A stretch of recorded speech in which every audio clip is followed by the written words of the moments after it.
పీఠాధిపతి గజ పూజ చేస్తారు, గోపూజ చేస్తారు. ఈ రెండు పూజలు చేయకుండా పీఠాధిపతి ఉండరు, ప్రతిరోజు చేస్తారు పీఠంలో. ఈ రెండు చేసేటప్పుడు గోవు కన్నా పెద్ద ప్రాణి ఏనుగు, కానీ ఏనుక్కి పూజ మొదట చేయరు. మొదటి పూజ ఎవరికి అంటే ఆవుకే, గోవుకే మొదటి పూజ.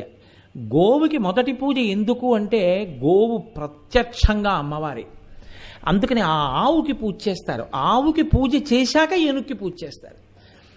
చిత్రం ఏంటంటే కొన్ని కొన్ని ఆవులు ఎంతగా అలవాటు పడిపోయి జీవితాల్లో అంతర్భాగం అయిపోయి అంటే భగవాన్ రమణుల ఆశ్రమానికి ఎవరో ఒక ఆవును తెచ్చి ఇచ్చారు. మాకెందుకు ఆవన్నారు ఆయన.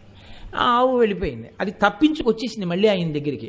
ఇది మా దగ్గరే ఉంటానంటోంది, కట్టేయండి అన్నారు. కొన్ని సంవత్సరాలు అయ్యేటప్పటికి దానికి మహాలక్ష్మి అని పేరు పెట్టారు. దాని సంతతి ఎన్ని దూడలైపోయాయో రమణాశ్రమంలో, ఎన్ని ఆవులో ఎన్ని దూడలో.